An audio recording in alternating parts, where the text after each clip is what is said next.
Hey, welcome to the Geriatric Millennials. This is Jayme. And this is Beth. And we are two oldish, youngish ladies just kind of talking about the difference between our teen years and teenagers today. Yeah. It's a lot. It is it's different. It's such a different experience. It's like a different experience, but at the same time, a lot of it is the same. It's like the angst is there, the awkward phases, just trying to figure out how to be an adult, the sassiness.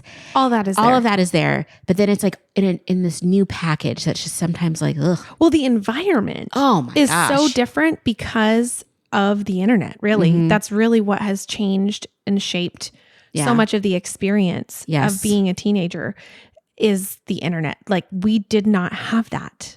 In the same way, yeah. It was so different. We didn't have it. I mean, I had it.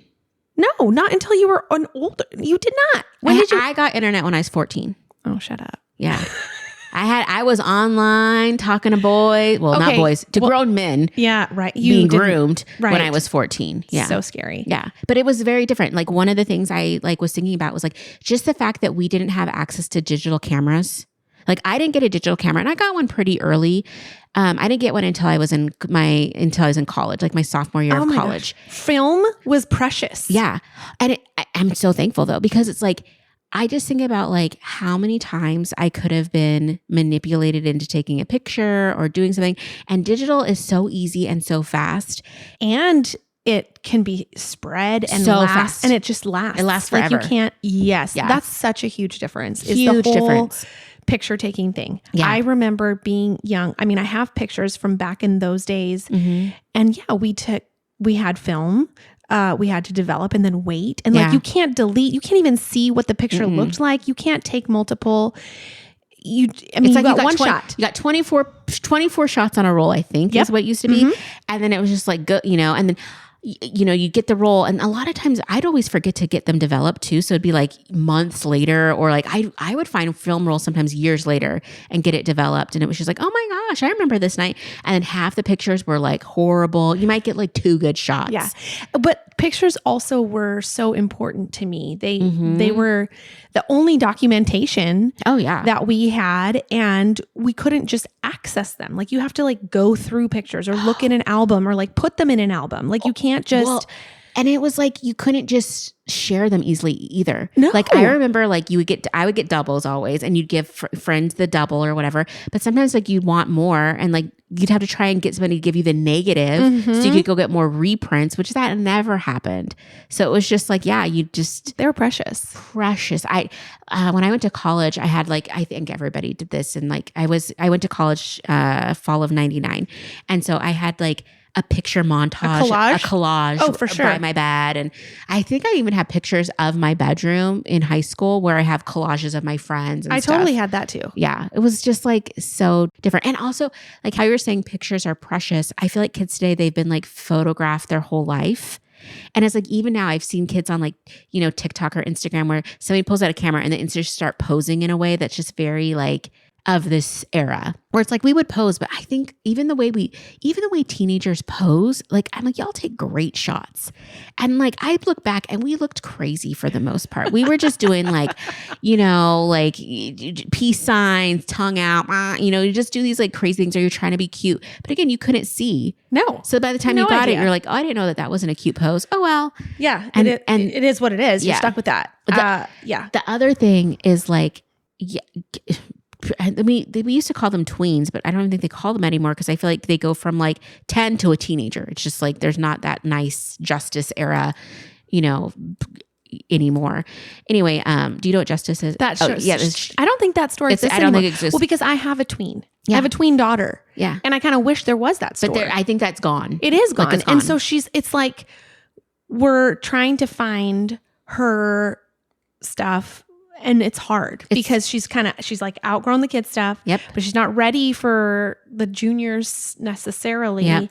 And she's kind of in that in between. Yep. And it's just, it's a challenge. I just think that it's almost like that Lizzie McGuire phase that kids would have back when we were older than that, but there's just this like nice little phase. Like you were still kind of a kid.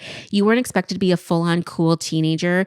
And the vibes were a little different. Like the clothing was different, the jewel, everything was different. And then now it's like, you know, and so like, oh, I got to go to Ulta and get all the stuff that the big girls are getting. But the way kids do their makeup now. Oh my gosh, that was on my list. It's wild how good they're at it. Exactly. Yeah, they're so good at it. So good. And not just like they make it look like it looks good. Yeah. And it doesn't look like some of them, it can look too much. But I guess, is that because of all the tutorials? I think it's because they have tutorials. And products are so much better. I was going to say, the products are better. They have so much more access to product. Because like, I remember back in the day, you would go to the grocery store. CoverGirl. Not even, we didn't have beauty stores really. Like if you wanted to go to the beauty store, it was like in the Macy's or the Bon Marché as they had here. And it was expensive. It's like Estee Lauder or stuff your mom would get. Right. Like I remember when a MAC store opened here, I think we were in like high school, and that was like a huge deal because it was like finally makeup for like a little bit advanced makeup that was nice for, you know, whatever. But yeah, you had to go to the drugstore. It was like CoverGirl, limited ranges, limited formulas. Like, and not great. They weren't great. They, you know, like again, everything was limited, and you were having to literally figure out how to do makeup by looking at little pictures in 17 magazine where they would do like the cartoon and they would show you. It used to be, I don't know if MAC still does this, and probably not, but like you would go to the MAC store and they had these little face cards where they would like do the swatches of like, this is the blush you use, and here's your eyeliner, and here's your crease, and here's all this. And you would like, it would be this little like thing you would take with you to kind of like, okay, this is how I do it. And yeah, we didn't have any of that. So I'm just saying that is one place where I think kids today have it nicer, is just the accessibility to skincare too. Because even if like you had acne and stuff back in the day, good luck.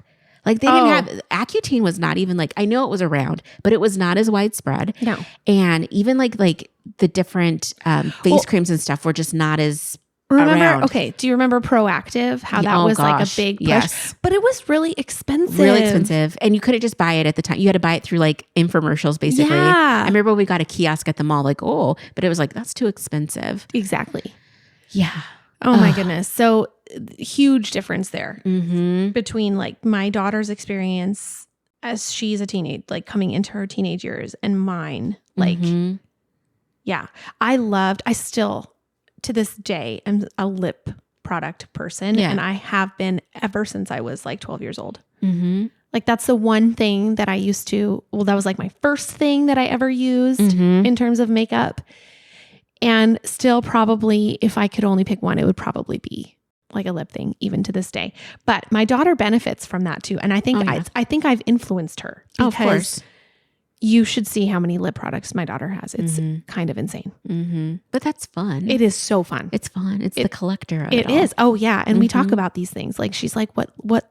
She's like, do you like my lip color? Like what? And then we talk about like what she's wearing. Anyway, it's just, it's fun. I love having a daughter. But now that she is a teenager, it's just like, wow, like her experience is going to be so different. Very different. I feel bad for like, especially teenagers today, is like the thrifting culture. Because thrifting was so fun. I got almost all of my clothes at the thrift store, and it was so cheap. There was tons of thrift stores that were nice. Like, yeah, I still love thrifting. It was not that whole like resellers thing where like you're trying to fight people, and you know, like you could just go and you'd find jeans and sweaters and shirts and all kinds of cool stuff to put together.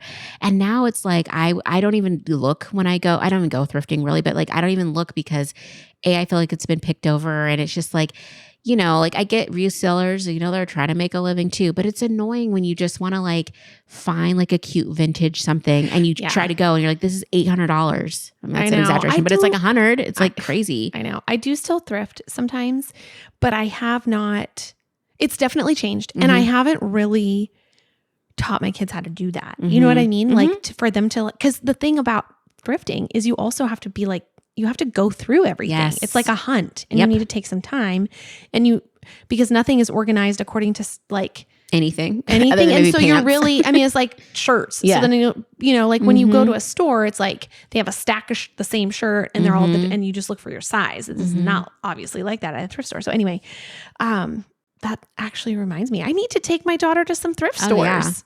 Yeah. That could be a fun thing. Also, everything's very expensive now. Like, oh my gosh. I feel so bad for kids because to be able to like, first of all, it's a travesty that we no longer have Payless shoe store. Payless was fantastic. And I remember being in like an 8th and 9th grade and we would get all of our like it was no shame in getting your shoes at Payless. Like people would get shoes there and they'd be super cute and then we'd all go get the same shoes. Like it was great. And now it's like shoes are so expensive. They are. Clothes are so expensive. Just like, I mean, we would spend our Friday nights cruising around because gas was like, I remember when I got my license, I think gas was like 86 cents or something a gallon, which I know inflation, blah, blah, blah, but it was just cheap. And like, it was cheap for a lot of years. And we would just fill up a tank and we'd drive around listening to music on CDs that we had mixed ourselves or the radio. And it was just so fun. And now I'm like, where do kids even go? I know. Like I mean, I guess they could cruise around, but like, that's what expensive, especially right now. Like forget about that gas. Yeah. I'm like, good luck. Or it's, it's like, I don't know. It was just so fun. It was just fun. Very different. So obviously the internet has changed the way that we communicate too. Yeah. And so I remember because when I was 11 years old, we moved from Canada to Belize and I had some friends and I would write letters. For years. We would write letters back and forth, physical, like with my hand and a piece of paper and a pen, write letters. And I don't think any of my kids have ever written a letter in their life. Wow. I mean, I don't know if they have to a friend. I don't think so. Not like a real pen and paper. You know what I mean? And now, I mean, just with the way that we can communicate and stay in contact with people through social media, through email, through texting, it's just so different. And I don't know why, but I feel like if I wrote you a letter, I feel like even though it's just written not just like a text, but it's still the written word, I feel like tone and texture comes across differently in a letter than it does in text. I feel like text, for whatever reason, can be so hard to read, like, oh, what's the tone of this kind of thing? I don't know. There's just something about that. It's irksome to me. It's also like, I think it sucks right now. Like, it's cool that we have like smartphones and like any question you want answered, you can get answered kind of, I think that some of the kids are using ChatGPT like too much because I see like very young kids, like they just go to it for everything. I saw this kid on TikTok and he took his, ChatGPT and he was like holding it up to a clock that had Roman numerals for the face of the clock. He's like, tell me what time it is. And like asked chat to like tell him what time it was because he couldn't read the clock, which is like a real thing. Kids can't read clocks anymore. And I was just like, that's crazy. Or they'll just be talking to it like a friend, or they'll be using it for like just, things that you would normally just Google or search, now using like this resource that's like, okay. But also like, I think it was so good for us to not have everything at our fingertips. Yeah. Like if you had a question, it's like, oh, and you'd ask your parent or something like, I don't know. And you're like, okay. So you just have to start asking more people, or you'd have to like go to a freaking library. Remember encyclopedias? Yeah. It was just a different way of looking up information that I think made our brains work differently. And it wasn't that instant gratification that it's like, once you found it, you're like, oh my gosh. Like I remember, I was using the internet for this, but it was a different internet because it was the early 2000s. But there was like a TV show I had seen as a kid and I had seen flashes of it in my brain and I could never find the name of it. And I remember I was like working as an intern at this firm and it was the summer and I was like, doing intern stuff. And so I was like, I started searching, I'm like, I got an idea. And I started searching for this show. And I found what the show's name was on some random board of a fan, something, something crazy. And I just remember like shouting with glee because it had been like years in the making. And I probably had been searching for this thing online for like a good while. And it was just like so satisfying. It felt like winning a victory lap. Like a prize. Yeah. And now it's like, I'll have an idea like, oh, what was that movie? And I Google 2 seconds later, oh, I can watch it on YouTube. Oh, I can watch it here. Or like you see an actor, you're like, oh, I remember them in a movie. I can't remember what it was. You can find out instantly instead of having that like nagging in the back of your mind for days. Yes. no such thing anymore. No. And it's like, it's kind of sad because I feel like that did such good things for our brain to be thinking about Probably. that. And yeah, it's just interesting. It is interesting. So another thing that is so different and interesting, or whatever you want to call it, is just the availability of and access to other people that we never had. We had a landline phone. And so we could be on that phone with the same person for like an hour or whatever, but you couldn't communicate with your friends. Like they couldn't contact you. They had to call you, or they had to come over, or you had to make a plan, and then you had to follow through with the plan of where you were going to meet and stuff. Like you could not update people on your status of your life, or like why you might be late, or if you couldn't go anymore, or like what was going, like you just couldn't, you did not have access, and they didn't have access to you. And so in some ways we were more disconnected, but we were probably more connected in other ways, if that makes, you know what I mean? No, 100%. I think when you did get together, you were just in it. You're just in it together. You're laughing, you're doing all the things, and there's no interruptions. There's no distractions. And I understand that like people can communicate through their phones. Like I've done that with students before, where we're showing each other memes and we're going back and forth, and yeah, it's fun. It's whatever, but it's very different with the hangout with like no technology, basically. Even like I think about gaming and how like when we used to game together, first of all, it wasn't online. You had to go down to this kid's house. I remember this kid named Sam down the block, and I was older than him, but all the kids would go to his house because he got a Super Nintendo, and he got Super Mario Brothers, and we were all like, oh my gosh.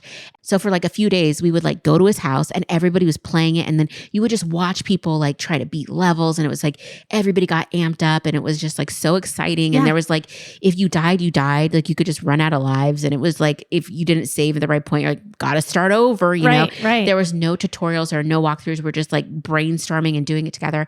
Even in my 20s, I remember I had a friend, and after work every night, like we were both so young, and she just got an apartment, and she started playing Luigi's Mansion on Nintendo. I think it was GameCube.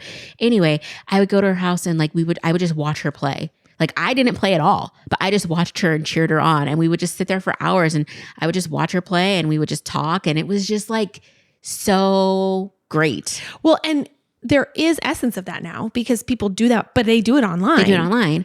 And which can be good, but it's not the same. It's just not the same. Sometimes they're playing with randos. And then I watch live streamers sometimes, and like there's people on there that say horrible things, especially to like female gamers.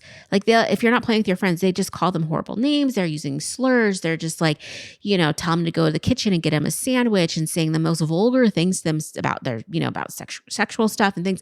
And I'm like, yeah, that sucks.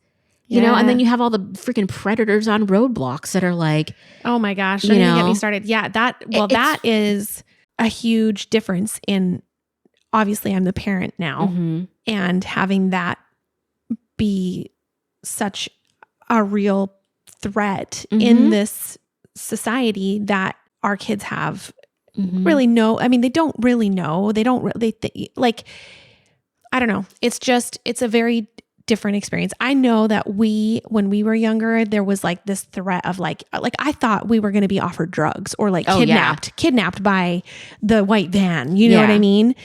And so those were the fears of just like those kinds of predators. And that never happened to me. And it wasn't I never got offered drugs ever. It wasn't. Yeah.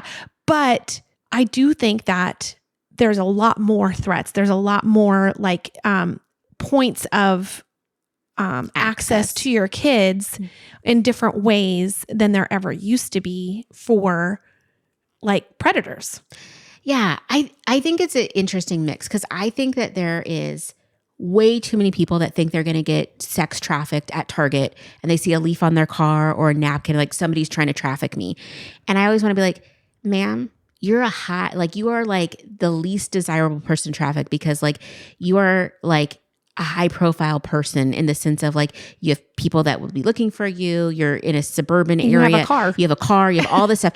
There's a lot of people that are targets. And I don't think it's typically the soccer mom at the Walmart or the Target on a Tuesday getting stuff. I mean, does it happen? I'm sure. But the likelihood of you getting kidnapped is very, very, very unlikely. And I think that it takes away from like the realness of who actually is in danger. And, we need to calm down. And in the same breath, I want to say some of those people that are very concerned about like, oh, somebody's trying to following me at like, Target and trying to get my kid. And, we've seen videos of people making up stories or getting all hyped up and like accusing people that we're not even looking at them. And then those same people will post their children on the internet. Right.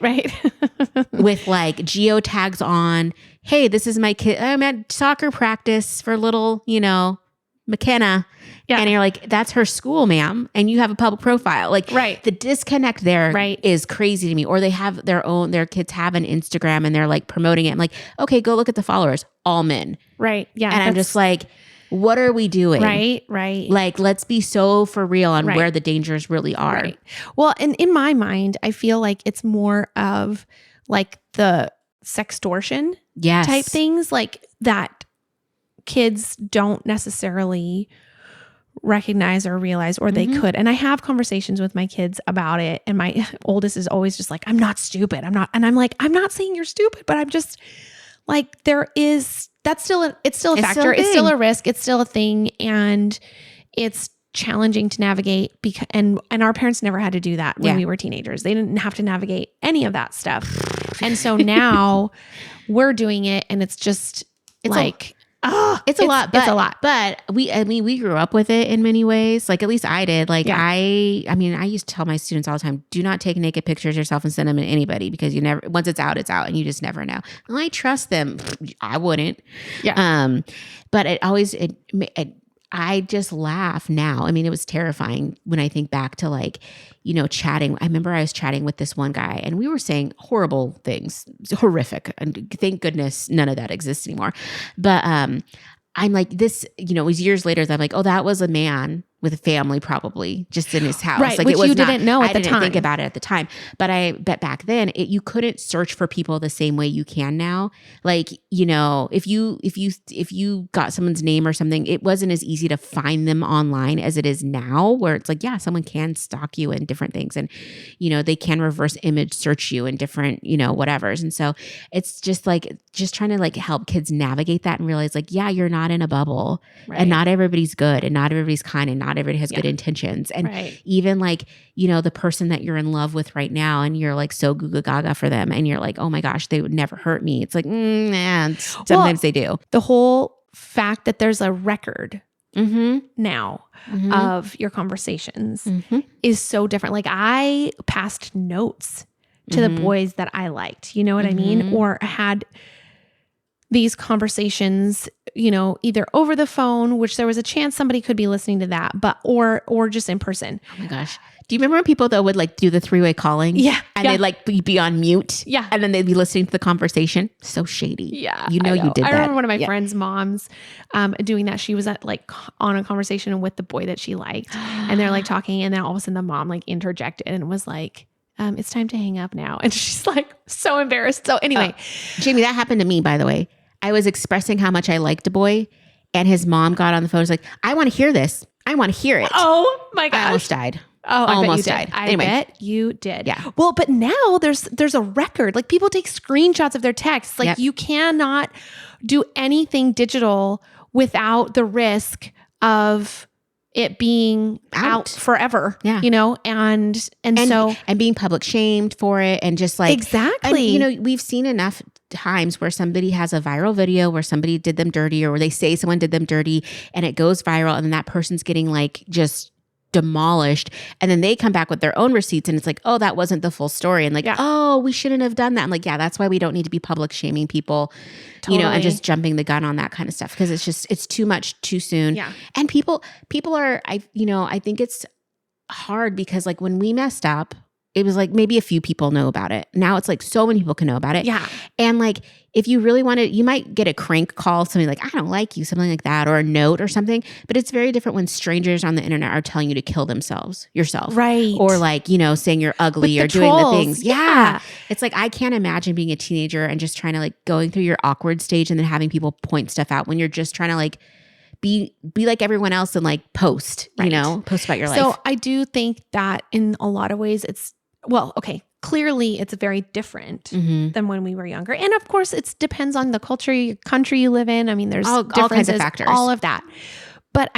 But with the teenage experience now, with the internet and all of these things like we've talked about, I think that it is harder to be a teenager. I think there's more challenges that they are facing and having to navigate than when we were younger. Yes. I also think there's less hope, honestly, in some ways. So sad. Which is sad, but I just, there's a lot happening in the world, and there was always stuff happening. There's always been stuff happening, but the exposure, which I think it's good that we know what's happening in the world. I'm not saying that, but I remember watching the nightly news sometimes with my parents, and a lot of times it was just local stuff, and that was enough. Oh, for sure. But then you throw in like world news, and it's too much. It's everything. You hear about so much more, and then there's just, it just can be overwhelming, and I think that's, I think that there's too much information can be a bad thing in the sense of like just the overwhelm.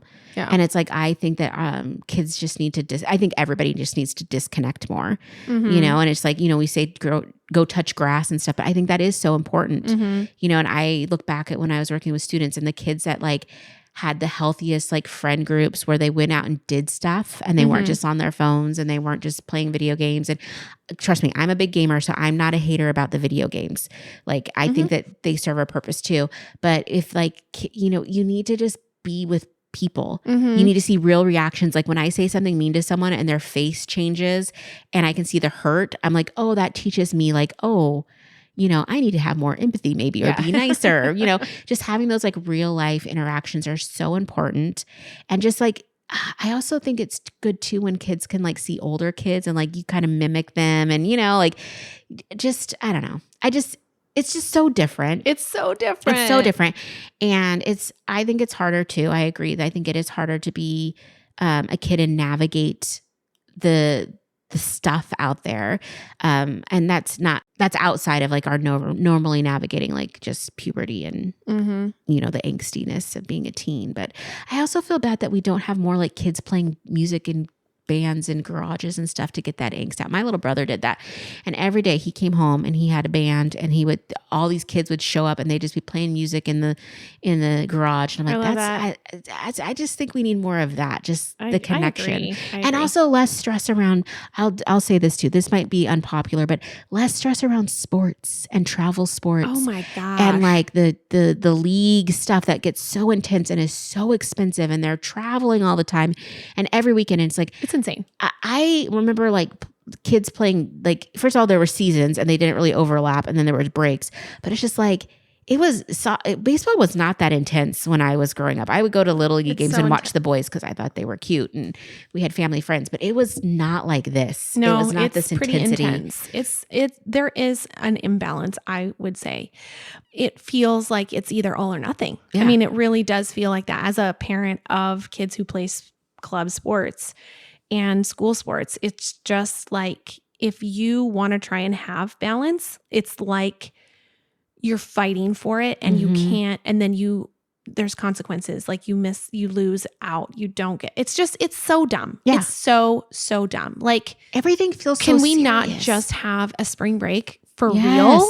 With nothing. But there was so much nothing when we were growing up. That's the thing I think kids are missing today, is the boredom of nothingness. It's like, okay, it's summer. I actually made a note that I think that latchkey made us tough. Like being latchkey kids are like, like you just have to go home. Your parents weren't there and you had to figure it out. And like in the summers and on breaks, like my parents were working most of the time. My dad stayed home some of the time, but even then my dad was like, go play. And you would just be sent out into the world and have to figure it out. Yeah. And it's just like, that is a tool that is lacking in some of today's youth. I would agree. Yeah. And I don't mean that as a mean diss. I mean, we've set that up because now we're like so protective. Like they can't even really play in their front yard because people are afraid they're going to get kidnapped, and, all the horribleness of this world, but also like the freedom of just being. Although I see a lot of kids now with these e-bike gangs, and it's like, I have an e-bike gang in my neighborhood and they crack me up because they're just out there with their little e-bikes. I saw them, they had a lemonade stand the other day. I think they were trying to raise money to buy more e-bike stuff. I don't know. I'm like, y'all need to be wearing a helmet, being safer. I mean, we weren't, but you need to be better. Exactly. Yeah. So anyway, again, I don't think any kids today are listening to this, but I feel for you. I feel for the youths, and it is interesting to compare it though, and to look back and be like, wow. And then it makes me wonder how different was my experience versus my parents. Mm-hmm. And I don't think it was as different. I don't think the gap was that big. No, I don't think so at all, because they were kind of the same. Like my parents just were outside running around in the summer. Yeah. Like they called their friends on the phone. Like, oh my gosh, my mom has some great stories that I got to hear recently. So she's got a twin. Mm-hmm. And the stories that they have of being twins and what they did. And like, oh my gosh, it's just great. It's great. I loved hearing those things. But yeah, I don't feel like it was as different as it is between like my experience and my kids. Mm-hmm. So my advice is just unplug. Mm-hmm. And that's the only thing I have, because it's real rough out there. Don't have kids. Is that your other advice? No, I would never say. I'm glad that people are having kids. I'm thankful I don't have teenagers to raise right now, because it's a lot and they're very expensive, and I'd rather spend my money on other things. But, kudos to all the parents out there, because it's rough. It's really hard. It is rough. It's hard to navigate, and you got your own stuff too. And yeah, totally. So, I'm the one that has kids in this conversation, and I have no advice. Yeah. I think everybody needs to give each other grace. I really hope that we can. Good advice. Thank you. I really think that we all need to stop publicly shaming each other and like sharing pictures that maybe, some things can just stay private. If somebody does you dirty, if it's not like a felony, that's probably too intense, but sometimes we just need to let it go, or just be like, okay, like solve it between us and then move on. I guess I do have advice, and I need to take it myself too. And it's just that as much as you can have conversations with your kids about this kind of stuff, I think the better is so you can, because we're all trying to figure it out. Yeah. Well, and at the end of the day too, like they're their own people and they have to make their own mistakes. And some people really do not like to listen. They really have to have the experience themselves. And it's like, you just do the best you can. And you're doing a great job. I just want to say it's very like, thank you. Children are hard because they have their own personalities and their own ways of like seeing the world. Oh my gosh. I totally remember being like, in my mind, when I have kids, I'm going to not do XYZ, or they're not going to, or they are going to do XYZ. And it was so funny to like, well, it's funny now, but at the time I just remember having my first kid and then realizing that I did not have the amount of control that I thought that I did. Because I thought that my kid was going to do, like I said, XYZ. I'm going to put them down for a nap. I'm going to do this at this time and stuff like that. But then it was like, well, the kid didn't cooperate. Like the kid didn't want to sleep when I thought that they needed to sleep, and it was actually nap time for their information. And they didn't sleep. And I was like, wait, what? Like, I'm in charge here. Like, and I'm telling you to sleep. And that's not how it works. Yeah. And so, I mean, you're totally right. Yeah. They're all just little individuals. It's the worst. And it's the best. If you're enjoying the podcast and would like to support the show, you can share episodes with your friends and family, follow us on Instagram at the Geriatric Millennials, or leave us a positive review and rating, all which help us to grow. Our theme music was created by the Finley Ghost. Check out their latest album now. Thank you so much.